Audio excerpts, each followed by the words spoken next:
A couple of years ago, in about 2016, my mom just had a tiny little flu incident, but she retired and was getting weak, and I decided to take her for rehab on doctor's suggestion.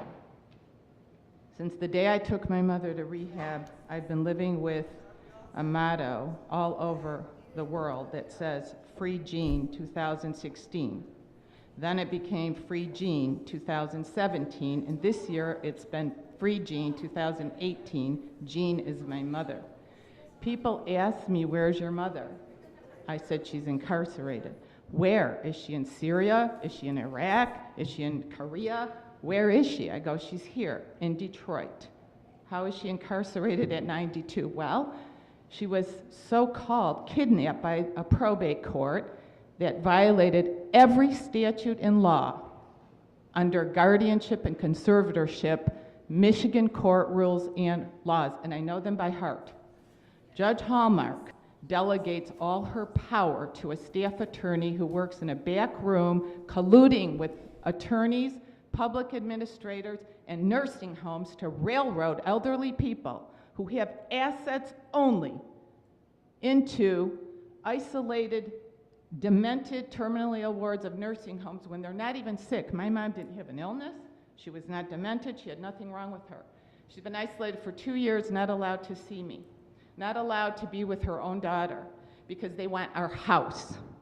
On the transcript railroading my mother, the judge says, I'm ordering a guardian to fill out a Medicaid application. I'm revoking your power of attorney. I said, why, Your Honor, would you do something like that? I wasn't even served a guardianship petition. I had power of attorney. She goes, because I said so. No laws, no statutes. There is not a single statute that says you can imprison somebody for the rest of their life to fill out a Medicaid application, which is fraudulent in the first place. My mom didn't need Medicaid. Since then, I've been demonized, ostracized.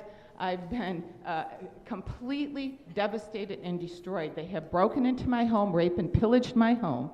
A public administrator just said on a trial, on the record, yeah, I broke in her home and took her art. It's in my offices. It looks great. You have a big problem in probate. It's called fraud. It's called illegal activity, taking what is not theirs. There is a reason why attorneys are making $100 million a year off of Judge Hallmark, Judge O'Brien, and these other probate judges. I was in those back rooms. Unfortunately, I didn't have a FBI wire on me, but I saw it all. I can talk about it. This is criminal activity, and now I'm being hounded by sheriffs. I was assaulted at the court. Sergeant Tovar covered up an assault, destroyed evidence, destroyed witness statements. My mother was assaulted. He destroyed her statement.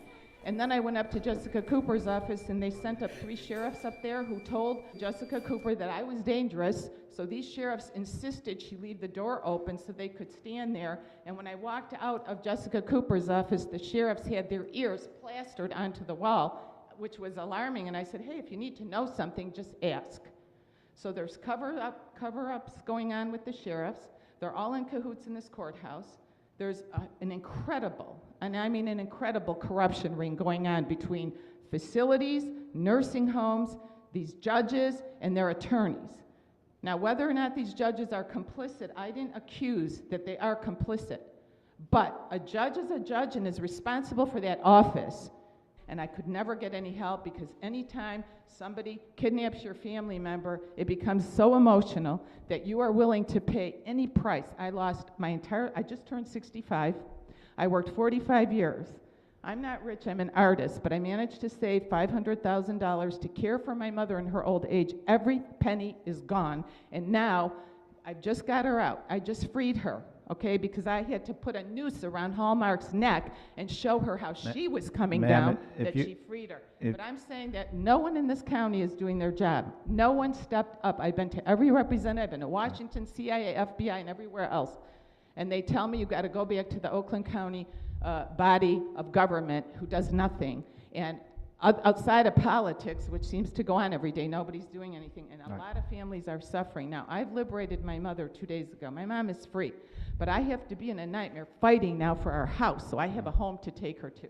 So I'm asking you, like everyone else, step up, take a look, open your eyes at what's going on in your own backyard, because it's ugly.